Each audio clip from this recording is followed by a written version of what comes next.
आध्यात्म, दर्शन, चिंतन धारा, विद्या या संस्कृति की परंपरागत विरासत। आध्यात्म दर्शन यानी जीवन का शाश्वत सत्य। मानव जीवन से जुड़े शाश्वत सत्यों को जानिए और समझिए उपासक डॉक्टर सोहन राज तातेड़ से हमारे खास कार्यक्रम आत्मविज्ञान में। आत्मविज्ञान यानी सही दृष्टि, सही सोच। भाई और बहनों, मातृशक्ति को नमन। स्टूडियो में आपका हार्दिक स्वागत है, अभिनंदन है, सत्कार। आत्मविज्ञान, साइंस ऑफ द सोल कार्यक्रम के अंतर्गत हम आपको कुदरती रचना तथा कुदरत के कानून के बारे में बताते हैं। उससे आपको यूनिवर्सल ट्रुथ, सार्वभौम सत्य और सनातन सत्य की प्राप्ति होती है। और ये सनातन सत्य मिलने के बाद में आपको सनातन सुख मिलता है, जो कि जीवन का अंतिम लक्ष्य है। वो पाने के बाद कुछ भी पाना नहीं होता है। इसका मतलब होता है हम स्टार्ट से एंड तक चलते हैं आत्मविज्ञान कार्यक्रम के अंदर। आपकी आत्मा की शुद्धि करते हैं, आपके जीवन का विकास करते हैं। ये सारा कार्य हम अलग अलग एपिसोड्स के माध्यम से करते हैं। तो आज का हमारा बहुत ही सुंदर एपिसोड है चेतना का ऊर्ध्वारोहण। भाई और बहनों, चेतना किसे कहते हैं? असंख्य चेतनामय परमाणुओं के पिंड को चेतना कहते हैं। और चेतना प्रजनन करती है। चेतना में सुख दुख की अनुभूति होती है। चेतना के अंदर फीलिंग्स होती है और चेतना में ग्रोथ होती है। इस तरीके से हमारी भारतीय संस्कृति ने चेतना के 9 कैरेक्टरिस्टिक्स, 9 प्रॉपर्टीज, 9 लक्षण बताए हैं। उसको विज्ञान भी मानता है। विज्ञान ने भी अपने कॉन्शियसनेस के स्तर पर इन लक्षणों को परखा तो वो सही पाया गया, यानी वह उस चेतना को कॉन्शियसनेस कहते हैं। और हमारी भारतीय और भारतीयतर जितने भी धर्म दर्शन हैं जो कि आत्मा में विश्वास करते हैं, चेतना में विश्वास करते हैं, उन्होंने इसके कुल 23 नाम अलग अलग दिए। वो सब पर्यायवाची है। उन सब का अर्थ एक ही है कि चेतना, जीव या आत्मा जो है, आत्मा शब्द बहुत फेमिलियर है और वेदांत जैसे में जीव बोला जाता है। और कई जो लोग होते हैं ज़्यादा अध्यात्म में गहरे नहीं पहुँचे होते हैं, वो चेतना भी कहते हैं। सबका अर्थ एक ही है। तो भाई और बहनों, चेतना का ऊर्ध्वारोहण कैसे होता है और अधोगमन कैसे होता है? देखिए, जो धुआं होता है वो हल्का होता है और हल्की जो चीज़ होती है वो ऊपर की ओर जाती है। और सोना जो है, अब जो लोहा है वो भारी होता है, वो भीतर की ओर जाती है। मैं आपको उदाहरण दूं कि अगर एक लकड़ी के टुकड़े को हम पानी के ऊपर जो रखें तो तैरता रहता है, क्योंकि वो हल्का होता है। और अगर एक छोटे से जो है वो लोहे के जो टुकड़े को जो पानी पे डाला जाए वो डूब जाता है, वो भारी होता है। इसलिए प्रभुता होती है, जो भारीपन है वो डूबता है और हल्कापन है वो तैरता है। तो मैं आपको एक उदाहरण के तौर पर बताऊं भाई और बहनों, कि जो महात्मा लोग होते हैं वो कमंडल रखते हैं। कमंडल होता है वो तुम्बे, बड़े तुम्बे से कमंडल थोथा करके बनाया जाता है। उस अगर कमंडल को पानी पर रखा जाए सीधा तो पानी में तैरता रहता है, पानी भरना नहीं है। और उसी कमंडल के ऊपर हम जो 8 तरह के लेप करते हैं, जो हमारी आत्मा पर 8 तरह के लेप हैं, वैसे के वैसे कमंडल पर जो है हम लेप करते हैं। हम आपको चेतना के ऊर्ध्वारोहण और अधोगमन की बात बताते हैं कि जो ऊर्ध्वारोहण है वह तो क्या हल्कापन होने से पानी के ऊपर रहती है। अधोगमन कैसे होता है कि आत्मा के ऊपर 8 बड़े बड़े पर्दे पड़े हैं, तो हम उस जो है वो तुम्बी के ऊपर जो है वो हम लेप चढ़ाते हैं। तो पहला लेप चढ़ाया हमने, चंदन का लेप चढ़ाओ या मिट्टी का लेप चढ़ाओ, उसको सुखाया। उसके बाद दूसरा लेप चढ़ाया, तीसरा चढ़ाया, 8 लेप बनाया। और 8 लेप को बना करके और सुखा करके उस तुम्बी को पानी के ऊपर डाला जाता है। पानी के ऊपर जो है वो तालाब के अंदर डाला जाता है तो तुम्बी डूब जाती है, यानी उस चेतना का अधोगमन हो गया, क्योंकि वो भारी हो गई है। भारी आत्मा अधोगमन करती है और हल्की आत्मा का ऊर्ध्वारोहण होता है। उसको जितना जितना हल्का करेंगे उसके साथ में कोई तरह का जो है हम जो है वो चतुस्पर्शी कर्म नहीं रहेगा, कर्म का अकाउंट नहीं रहेगा। तो कर्म का अकाउंट नहीं रहने के बाद में वो संपूर्ण रूप से जो है वो हल्की हो जाएगी। और वो हल्की आत्मा है वो सिद्ध बुद्ध मुक्त बन जाती है, वो मोक्ष को चली जाती है, वो मुक्ति को चली जाती है। तो भाई और बहनों, अब देखिए कि ऊर्ध्वारोहण और अधोगमन, इसका मतलब क्या है? हम इस चेतना के स्तर की बात करें।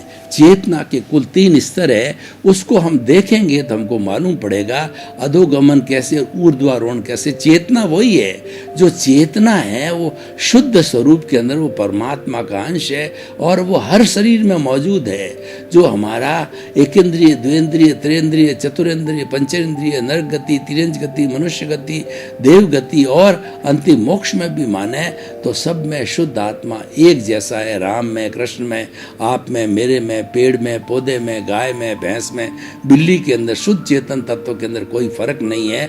और जो हमारी ये फर्क नजर आता है वो फर्क अपने अपने कर्मों के कारण, अपने अपने हिसाब का, हर एक का अलग अलग हिसाब होता है, हर एक के अलग अलग कर्म होते हैं, उसी के अनुरूप ये विविधता हमको नजर आई है। तो भाई और बहनों, जो हमारा ये है कि जो अधोगमन और ऊर्ध्वारोहण, उसकी 3 स्तर हम कर लेते हैं। पहले तो एक जीवात्मा होता है, तो जीवात्मा होता है वो स्वार्थ की चेतना में होता है, वो एनिमल माइंड होता है। तो एनिमल माइंड होता है, स्वार्थ की चेतना वाला होता है, वो स्वार्थ के परे नहीं जाता है। जीवात्मा अपने स्वार्थ के अंदर ही लटका रहता है, मैं और मेरा तक ही सीमित रहता है। मेरा घर, मेरा परिवार, मेरा धन, मेरी दौलत, मेरे बाल, मेरे बच्चे, और जो है मैं किसी का पति, किसी की पत्नी, और मैं किसी का बेटा, मैं किसी का पिता, मैं किसी का और दादा, मैं बड़ा लेखक, मैं भारत का प्रधानमंत्री, मैं भारत का राष्ट्रपति, और मेरी इतनी उपलब्धियां हैं, और जो है मैंने जो है इतने बड़े बड़े काम किए हैं। तो इस तरीके से मैं और मेरा के संसार में रहने वाला होता है वो जीवात्मा कहलाता है। और वह जो है वो एक तरीके से वो ऊर्ध्वगमन नहीं कर सकता, और वह अगर ये चिंतन करते करते पाप प्रवृत्तियां करता रहता है, ज़्यादा मोह करता है, तो अधोगमन भी हो जाता है। सबसे ज़्यादा जो आत्मा का अधोगमन होता है वो 7वीं नारकी में है। नारकी अधोगमन है। पहली, दूसरी, तीसरी, चौथी, 5वीं, 6ठी, 7वीं जो है रत्न शर्करा बालू का तम महातम अद्धो तो विस्तृता सप्त भूमय, ये 7 भूमियाँ हैं जो है नरक की। तो वो सबसे अधोगमन है वो 7वीं नारकी का होता है। और वो किसको प्राप्त होता है? वो मानव को ही प्राप्त होता है। वह मानव कौन सा होता है? पंचेंद्रिय वध करता है और किसी व्यक्ति को जबरदस्ती मारता है, उसकी हिंसा करता है, उसका जीवन लेता है, उसका हनन करता है। क्योंकि पंचेंद्रिय अपने आप में पूर्ण डेवलप्ड प्राणी होता है। उस प्राणी को जो है समाप्त करना, उसकी जान ले लेना, उसको खत्म कर देना है, ये जो है सबसे बड़ा पाप का कारण होता है। और वो 7वीं नारकी तक भी चला जाता है। ये तो हमारा अधोगमन हो गया और हमने जीवात्मा की सारी बात बताई। तो अब क्या है कि हम जन्म जन्मांतर से जीवात्मा के रूप में संसार में भटकते रहते हैं। जीवात्मा का अर्थ होता है ज्ञान का सेवन करने वाला, और अज्ञान एक अंधेरा है, और उस अज्ञान को जो है वो हम ज्ञान से जी सकते हैं। उसको समाप्त करने के लिए उसकी प्रतिरोधात्मक शक्ति है, वो ज्ञान को दिया जाता है। तो ज्ञान एक प्रकाश है और अज्ञान है वो अंधकार है।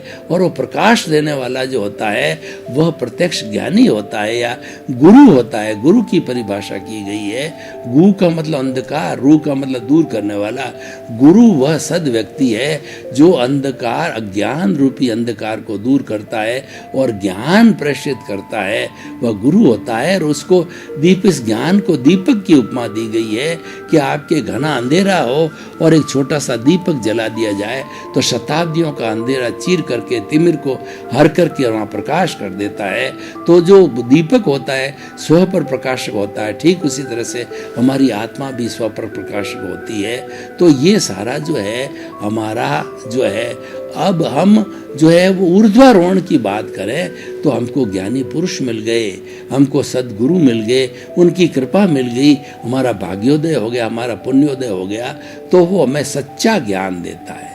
सच्चा ज्ञान कैसे दिया जाता है कि जो हमारा जन्म जन्मांतर में भटकाने वाला है, नए कर्मों का बंधन करने वाला, जो अनंतानुबंधी कषाय है, मोह है, उस जो है दर्शन मोहनीय कर्म को जो है वह ज्ञानी पुरुष या सद्गुरु जो है वह उस जहर की थैली को निकाल करके फेंक देता है और हमारे में सम्यक दर्शन की उत्पत्ति करता है। सम्यक दर्शन के माध्यम से हम सम्यक ज्ञान और सम्यक चारित्र और सम्यक तप की प्राप्ति करते हैं, मोक्ष की नींव होती सम्यक दर्शन से लगती है, तो हमको वो सम्यक दर्शन दे देता है, हमको रॉन्ग बिलीफ समाप्त कर देता है और हमारा जो कषाय है उसको काफ़ी शांत कर देता है। नए कर्मों का बंध जो है प्राय रोक देता है ज्ञान लेने के बाद के अंदर। तो भाई और बहनों, ये जो दूसरा क्रम है ये ऊर्ध्वारोहण का क्रम है, ये अंतर यात्रा का क्रम है।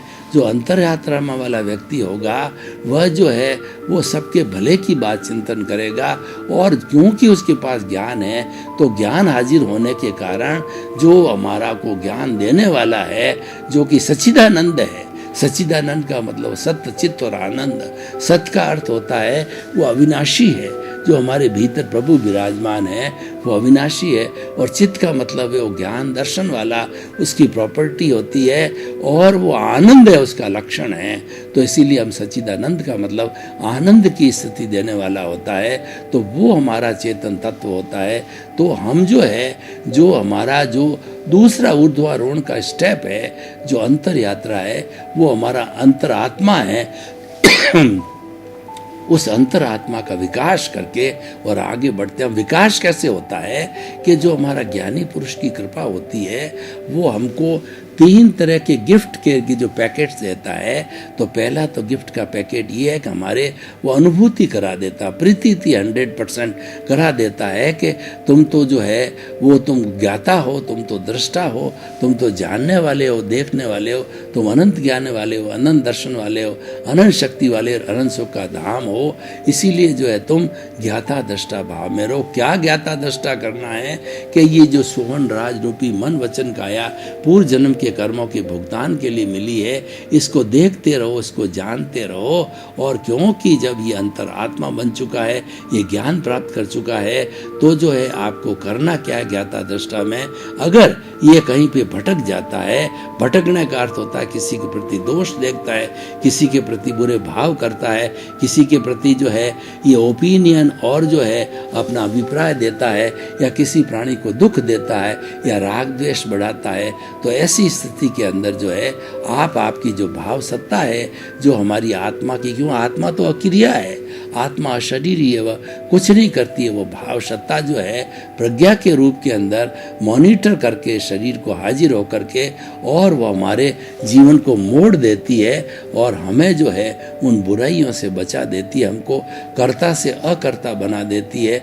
No ownership, no doership, no blame, no claim. तो इसीलिए उस स्थिति के अंदर हमको ये ले आती है, तो वो हमारी जो है प्रज्ञा होती है, और प्रज्ञा जो है ज्ञान के बाद मिलती है, और ये अंतरात्मा का रोल है।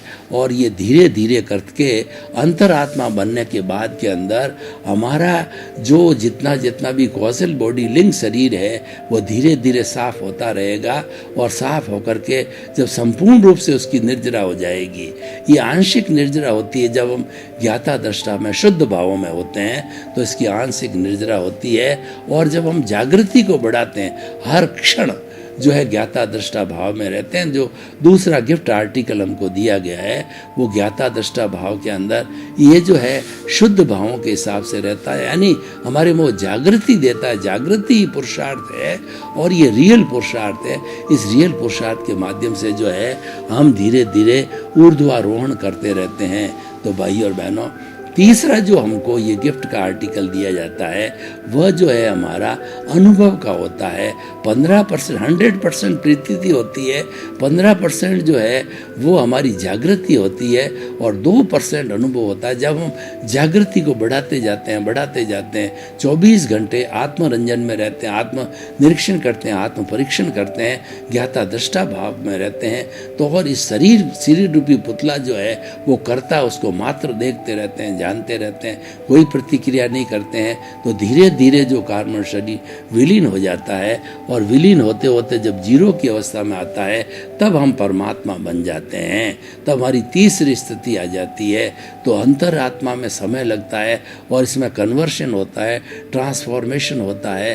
तो हमें अंतरात्मा की स्थिति में, जागृति की स्थिति के अंदर हर वक्त बने रहना चाहिए, और परमात्मा उसकी निष्पत्ति है, जागृति पुरुषार्थ है। और हमको जो हमारा गुरु ज्ञान देता है वो ये बता देता है कि हमने आपको ज्ञान दे करके पुरुष बना दिया है, और पुरुष का दायित्व होता है वो पुरुषार्थ करे। पुरुषार्थ दो तरह का होता है, एक तो रिलेटिव पुरुषार्थ होता है और एक रियल पुरुषार्थ होता है। रिलेटिव पुरुषार्थ होता है सारी धार्मिक क्रियाएं मन वचन काया से जुड़ी हुई हर अवस्था जो है वह रिलेटिव है, और वह रिलेटिव धर्म है, और वह रिलेटिव जो है हमारी क्रिया है उसको हम करते रहेंगे, वो भी अच्छी है, लेकिन वो क्या है उसके साथ साथ में पुण्य का बंध होता है, और जहाँ पुण्य का बंध होता है वो हमें भोगनी होती है, क्योंकि पुण्य तो जड़ है और वो भुगतान वाला होता है। वह सोने की बेड़ी है, वो भी हमको भुगतनी पड़ती है, लोहे की बेड़ी भी भुगतनी पड़ती है। जब दोनों बेड़ियाँ पुण्य और पाप की कट जाती है तब उसके बाद के अंदर हमें जो है वो अनुभूति होती है मुक्ति की, और 100% हमारा अनुभव बढ़ता है। जब 100% अनुभव बढ़ जाता है, 100% जागृति लंबे समय तक जो है रखने से, तो वह जो 100% का जो हमारा अनुभव है सबसे पहले जो है हमें केवल दर्शन देगा, और अगले जन्म में केवल ज्ञानी बन करके और वह शरीर रूप के अंदर प्रभु हो जाएगा, भगवान बन जाएगा, और वो पूजनीय आनंद, वो अनुकरणीय, स्तुति और वंदनीय बन जाता है। तो भाई और बहनों, जैसा कि आज का हमारा एपिसोड है कि हम जो है किस तरीके से आत्मा का ऊर्ध्वारोहण करें, तो उसका एक ही रास्ता है कि ज्ञाता दृष्टा भाव में रहना। और दूसरा ये जो हमारा व्यवहार जगत है जो चल रहा है वह तो भुगतान है, उसको रोका नहीं जा सकता है, उसको तो बदल सकते हो लेकिन रोक नहीं सकते हो, और वो आत्मा के साथ में निरंतर रहता है, और हर क्षण हमारा प्रारब्ध और उदय चलता रहता है। तो उसको भी क्लियर करना पड़ेगा, क्योंकि वो भी हमारा किया हुआ है। जन्म जन्मांतर के अंदर जितने हमने घाती कर्म किए हैं वो डिस्चार्ज कर बर्फ की सीला की तरह जो है पिघलते रहते हैं, और वो कुछ ही भवों में, क्योंकि नया चार्ज नहीं हो रहा है, तो कुछ ही भवों के अंदर वो पिघलते हुए जो है कर्म के बाद के अंदर जब हमारी कॉजल बॉडी शून्य हो जाती है तब हमारा लक्ष्य पूरा हो जाता है, हम सिद्ध बुद्ध मुक्त बन जाते हैं। तो भाई और बहनों, हम आपको ये बताना चाहते हैं कि आप चेतना का ऊर्ध्वारोहण करिए, और चेतना के अधोगमन नहीं करना। कॉमन जो व्यक्ति होता है, देखिए हम आपको उदाहरण के तौर पे बताना चाहते हैं कि जो हमारी रीढ़ की हड्डी है, उसकी रीढ़ की हड्डी का जो है सबसे नीचे वाला हिस्सा है बैकबोन का, वो हमारा स्वास्थ्य केंद्र कहलाता है। और स्वास्थ्य केंद्र के और उस रीढ़ की हड्डी के अंदर जो है एक धागे के समान सफ़ेद होता है, वह हमारा जो है वह सुषुम्ना नाड़ी कहलाती है। और उस सुषुम्ना नाड़ी के जरिए जो है हम अपनी जो कुछ भी एनर्जी जो कि हमारे इस जो है वो रीढ़ की हड्डी के नीचे जिसका भंडार है, जिसका दरिया लहरा रहा है, जिसका समुंदर लहरा रहा है और जिसका तालाब लहरा रहा है, तो हम स्पाइनल कॉर्ड जो भीतर रहता है उसके जरिए उसको उठा करके और हम श्वास के भरते हुए जब उस एनर्जी को पंप मार करके जैसे उठाते हैं ब्लड प्रेशर को नापने वाले यंत्र पे, तो जो ही ब्लड लगाया, जो ही वो जो हमने जो है वो गुब्बारे को जो दबाया, तो वो श्वास के साथ के अंदर वो लेकर के और सारी एनर्जी जो है वो उसी स्पाइनल कॉर्ड के रास्ते श्वास के भरते हुए वो ऊपर उठती है, और धीरे धीरे जो हमारा चोटी का भाग शस्त्रसार है उस शस्त्रसार के अंदर आकर के इकट्ठी हो जाती है। तो इस तरीके से जैसे चड़स से पानी भरा जाता है, उसी तरीके से जो हमारी एनर्जी को जो स्वास्थ्य केंद्र पर रीढ़ की हड्डी के नीचे है वो गुदा को दबा करके और ब्लेडर को गुदा के दबाने के ऊपर भी किया सकता। गुदा को आपने दबाया और उसके बाद में आपने श्वास को भरते हुए उस एनर्जी को जो स्पाइनल कॉर्ड के जरिए ऊपर उठाया और जो है ऊपर उठा करके और छोड़ दिया, आपने जो सहस्त्रसार है ज्ञान केंद्र उसमें छोड़ दिया है। अब श्वास को जो है छोड़ते हुए धीरे धीरे उसी रास्ते से पुनः जो रीढ़ की हड्डी का निचला भाग है वहाँ पर पहुँचिए, और वहाँ पर पहुँच कर किए प्रयोग कई बार करते हैं। इसको अंतर यात्रा कहते हैं या कुंडलिनी जागरण करते हैं। कहते हैं जो साधु बड़े बड़े साधक लोग होते हैं वो कुंडली जागरण किया करते थे। कुंडली जागरण करने से हमारी जो अधोगमन में जाती हुई शक्ति थी, जो हम भोग विलास के अंदर बच्चे पैदा करने में, इंद्रिय सुख के अंदर, सेक्सुअल प्लेजर्स के अंदर वो गमाते थे, वो सारी की सारी शक्ति जो है हमने अंतरात्मा के माध्यम से वहाँ से जो है वो हमारा स्पाइनल कॉर्ड के जरिए सहस्त्र सार ज्ञान केंद्र के अंदर शिफ्ट करी, तो ज्ञान केंद्र में शिफ्ट करते ही हमारा ज्ञान जो है आत्मा के प्रति जो है जागृत हो जाता है, यानी जागृति बढ़ जाती है। और ये जागृति धीरे धीरे बढ़ के जो है जब इसके साथ के अंदर हमारा अनुभव भी बढ़ने लग जाता है और अनुभव 100% हो जाता है, तब हमारा काम बन जाता है। क्योंकि जो है हमारी कॉजल बॉडी है वो शिथिल होकर के कर्म परमाणुओं से जीरो होकर, यानी आत्मा हल्की हो गई। आत्मा के हल्के होने का अर्थ ये है कि उसके साथ में जो कॉजल बॉडी लगी हुई है, एक एक आत्मा के परमाणु पर असंख्य असंख्य जो है वो जड़ के परमाणु है, कर्मों के परमाणु हैं, उसकी शुद्धि होने से आत्मा शुद्ध होती है। और जो शुद्ध होती है वो हल्की होती है, क्योंकि आत्मा का तो कोई वेट नहीं है, वह अशरीरी। तो हल्का होने का अर्थ ये हुआ कि आत्मा के कर्म परमाणु जो है वो आत्मा से विलग होते रह गए और वो कर्म परमाणु हट करके और जो है वो जीरो लेवल पर हो गया। तो उससे जो है हमारा आत्मा का ऊर्ध्वारोहण होने लग गया। ये समझने वाली बात है भाई और बहनों। इस एपिसोड को ओपन टू द ऑडियंस किया जाए और लोगों को इसके बारे में बताया जाए तो निश्चित रूप से लोगों को बहुत लाभ होगा। और ये मनुष्य जीवन में इतनी बात हो सकती है। हम बार बार आपको उपदेश क्यों दे रहे हैं कि ये रूपांतरण का कार्य, ये आत्मविज्ञान का कार्य और ये आत्मनिरीक्षण, आत्म परीक्षण का कार्य जो है वो केवल मनुष्य ही कर सकता है। यानी मनुष्य जीवन बहुत दुर्लभ है और इस दुर्लभ के अंदर उस जीवन को प्राप्त करके और हम जो है उसकी मुक्ति कर सकते हैं, उसकी सफाई कर सकते हैं। तो इसके साफ होने के बाद के अंदर जो है ये एकदम शुद्धि होकर के आगे चलता रहेगा। तो भाई और बहनों, ये चेतना का ऊर्ध्वारोहण है। ऊर्ध्वारोहण का मतलब ऊपर की ओर जाना। इसीलिए हमारी जो सिद्ध शिला है वो सबसे ऊपर की ओर है, क्योंकि ये आत्मा एकदम हल्की हो जाती है, अशरीरी होती है, कार्बन शरीर नहीं होता है। तो वो लोक के एंड किनारे पर जो सिद्ध शिला है उस पर जाके अटक जाती है, उसके बाहर नहीं जा सकती, क्योंकि उसके बाहर आलोक है और आलोक के अंदर जीव रह नहीं सकता, वहाँ जीवन नहीं है। वहाँ मात्र एक कॉन्स्टिट्यूएंस 6 में से जो है वो आकाश तत्व मौजूद रहता है, उसको आलोक कहा जाता है।